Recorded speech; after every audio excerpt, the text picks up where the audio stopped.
अमृत के लिए देवता भी तरसते हैं। उनको भी लगता है यार हो क्या गया भारत वालों को, काश हमने भी भारत में जन्म लिया होता, हम भी आज डुबकी लगा रहे होते। जो पार बैठे हैं वो भी शायद सोच रहे होंगे यार कमाल है, कैसा कुंभ है, एक ही दिन में थोड़ी देर में 12 घंटे में 15 मिलियन लोग, 1.5 करोड़ लोग नहा लिए। कैसे लोग हैं ये लोग, सोचते होंगे कहाँ अलग हो गए हम। मुझे तो लगता है कि अभी देर नहीं है। इस कुंभ से यही होना चाहिए, बॉर्डर टूटे, बैरियर टूटे और फिर भारत अपना अखंड भारत बने। दिल में क्या रखना, छुपा छुपा के क्या रखना, आओ सामने आओ, बैठो, बात करो और इस वतन को इतना एक बना दें कि इस देश का भी वो जो संगम था, जो है, वो फिर बन जाए। यही संगम का स्नान है। फिर भी संगम के तट से मकर संक्रांति के पावन पर्व पर मैं बहुत सारी बधाइयाँ देता हूँ, लोगों को शुभकामना देता हूँ कि सच्ची बताऊँ आप सबको यहाँ आना चाहिए।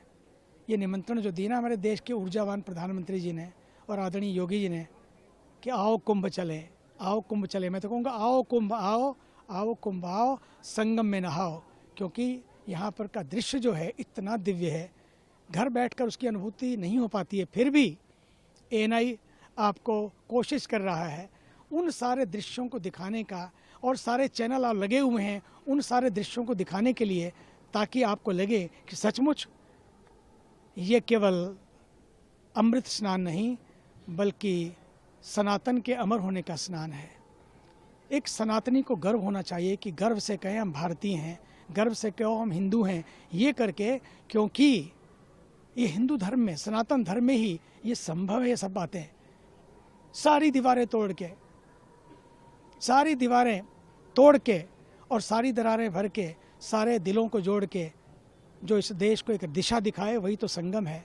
आज लोग दीक्षा भी ले रहे हैं क्योंकि दीक्षा दिवस है, तो दीक्षा भी लें और दीक्षा से दिशा भी लें। सूर्य आज अपनी गति बदल रहा है। मुझे लगता है कि हमें अपनी गति को बदलना, अपनी मति को बदलना है। मति बदलेगी तो माहौल बदलेगा, माहौल बदलेगा तो मुल्क बदलेगा। जो चल रहा है ना सब बदल जाएगा। बस अपनी मति को बदल लें, अपने नैरेटिव्स को बदल लें, सब हो गया। हैं तो सब अपने ही। मैं तो उन सब अपनों को भी जो भी बैठ के टीवी पे देख रहे हैं, लग तो रहा है उनको भी यार जाना चाहिए था, पर मुझे लगता है जाना चाहिए था नहीं, चले आओ, आओ मिलके करें स्नान। यही तो सनातन का है सम्मान, कि हम हमारी संस्कृति का सम्मान करें और सबको साथ लेकर चले, साथ लेकर चले। इस देश का संगम स्नान करते करते कोई छूट ना जाए, कोई रूठ ना जाए, कोई टूट ना जाए।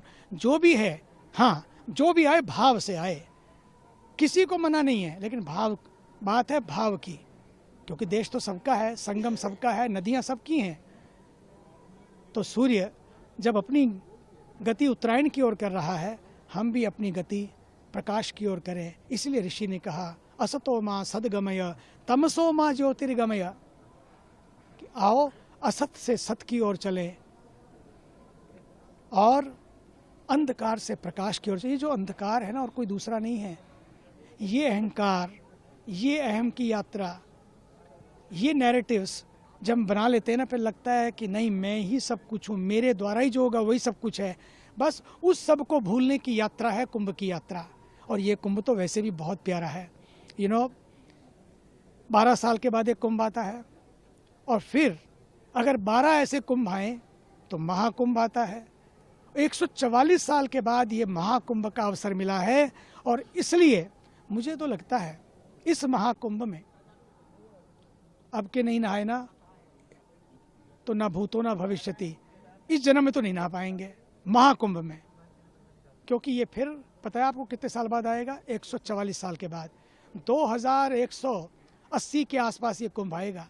फिर वापस हम कहाँ होंगे, कौन कहाँ होगा, अपने कहाँ होंगे, ना अपने होंगे ना अपने होंगे। इसलिए आओ अपने और अपनों को साथ लेकर करें संगम में स्नान। और जो अपने होने की अभी तलाश में हैं, मैं तो उनका भी आह्वान करता हूँ ताकि हम सब एक हो जाएं। और फिर ये धर्म का भी संगम है, ये कर्म का भी संगम है, क्योंकि हमारे देश के ऊर्जावान प्रधानमंत्री और आदरणीय योगी आदित्यनाथ जी मुख्यमंत्री उत्तर प्रदेश, दोनों मिलकर धर्म और कर्म का संगमी है। ये दोनों की जोड़ी जो है अद्भुत जोड़ी है। क्या व्यवस्था है, कैसी व्यवस्था है, अद्भुत व्यवस्था है। देसी भी देख रहे हैं, विदेशी भी देख रहे हैं, उन सबको लग रहा है वाह व्हाट ए कुंभ, ग्रेट कुंभ, सब लोग मस्त हैं।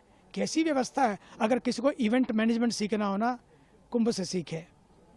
अगर इसको क्राउड मैनेजमेंट सीखना हो तो कुंभ से सीखे। और अगर इसको कैसे एक साथ इतने सारे लोग खा लेते हैं, स्नान कर लेते हैं, स्विमिंग करने जाओ ना तो अपने घर के ही 4-5 होते हैं। यहाँ स्विमिंग करने नहीं है तो संगम में आए लोग, और जब स्विमिंग करने जाओ तो 4-5, जब संगम में जाओ तो 1.5 करोड़ लोग एक ही दिन में 12 घंटे में। और आज तो ये आंकड़ा 3 करोड़ तक पहुँच जाएगा। बस ये देश का संगम बना रहे, ये श्रद्धा की कड़ियाँ टूटे ना, एक दूसरे जो रूठे हैं वो भी वापस साथ साथ मिलकर, संगम खत्म, संगम में स्नान खत्म होते होते 45 दिन में वो भी साथ आ जाए, जो 36 है वो भी 63 बन जाए, सारे मिलकर एक हो जाए। यही तो संगम है। जय गंगे, जय संगम, जय भारत, जय विश्व। बाबा स्वामी जी पहले शाही स्नान, मुझे लगता है बढ़िया किया यार। शाही स्नान तो, बाबा वैसे तो पक्कड़ होते हैं, वो शाहों के भी शाह होते हैं, बादशाह होते हैं। बोले कि फकीरी की अमीरी की, फकीरी की तो ऐसे की अपना घर लुटा बैठे, अमीरी की तो ऐसी की उसे अपना बैठा बैठे और उसके घर में जा बैठे। यही तो है फकीरों के में। फिर भी शाही स्नान, बादशाही स्नान, संगम का स्नान तो अमृत स्नान ही होना चाहिए। और ये अमृत का स्नान, ये अमर कर देने वाला स्नान है। सच मानो तो सनातन को भी अमर कर देने वाला स्नान है। जो सनातन था लेकिन थोड़ी डेंटिंग होनी जा रही थी, उसकी भी पेंटिंग इस कुंभ में हो जाएगी। पक्की पक्की बात है। जो डेंट थोड़ा सा आया था ना, कुछ बातों की वजह से, कुछ स्लोगन की वजह से, कुछ नैरेटिव की वजह से, इस कुंभ के बाद पक्का मानो कुंभ होते होते नैरेटिव भी गिरेंगे, नारे भी गिरेंगे, डेंटिंग भी खत्म होगी और पेंटिंग भी होगी। फिर वापस चमकता हुआ सूरज सनातन का, भारत का। और मैं सनातन की बात इसलिए कर रहा हूँ क्योंकि सनातन संस्कृति का मतलब है सबकी संस्कृति। पहले यही थी, बीच में कुछ हो गया, कुछ और होता चला गया, फिर वापस हो जाए, हो गया सनातन। और साथ ही साथ सनातन की संस्कृति क्या है? मानवता की संस्कृति है। वो कहती है not my way is highway, एक होता कि my way is no way, my way is highway, पर सनातन कहता है एवरी वे इज माई वे। साथ साथ चलो, मिलकर चलो, अपने अपने ढंग से पूजा करो, अपने अपने ढंग से भक्ति करो, लेकिन देशभक्ति सारे मिलकर करो। यही तो यात्रा है सनातन की, जो किसी को कष्ट नहीं पहुंचाती है, जो नहीं चाहती है कि कोई दुखी हो, कोई कष्ट पाए, किसी का अपमान हो। अपने अपने ढंग से पूजा करो, worship your own and respect all. यही तो सनातन की यात्रा है। भारत माता की जय। If you like this video, then like, share and subscribe to ET Now.